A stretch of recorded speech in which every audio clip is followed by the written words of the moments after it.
L'histoire de Joseph, racontée dans le livre de la Genèse, chapitres 37 à 50, est une des plus captivantes de la Bible. Joseph est le 11e des 12 fils de Jacob, aussi appelé Israël, et de Rachel. Il est le préféré de son père, qui lui offre une tunique de plusieurs couleurs, un symbole d'amour et de distinction. Cette préférence suscite la jalousie de ses frères.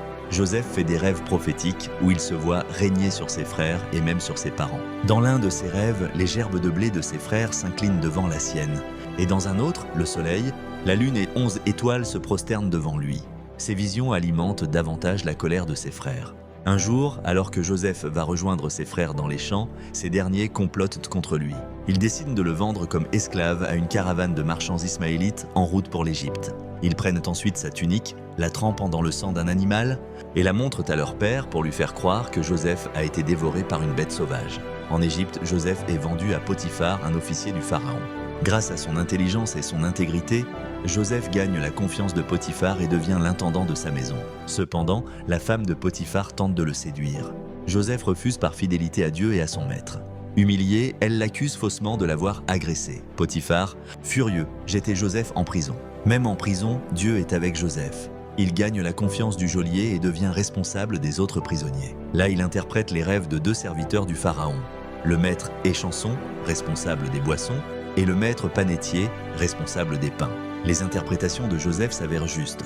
L'Échanson est rétabli dans ses fonctions, tandis que le panetier est exécuté. 2 ans plus tard, le pharaon fait des rêves troublants qu'aucun de ses sages ne peut interpréter. L'Échanson se souvient alors de Joseph et recommande ses talents.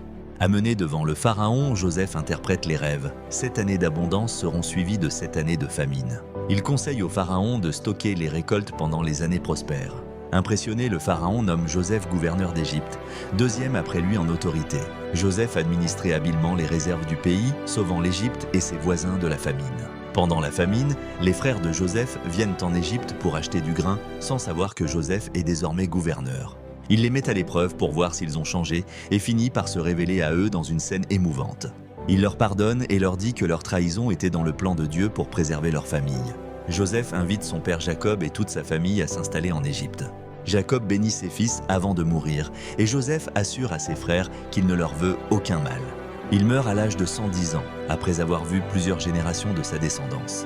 Nous devons tirer comme leçon principale que la foi en Dieu permet de surmonter les épreuves. Le pardon est au cœur des relations humaines.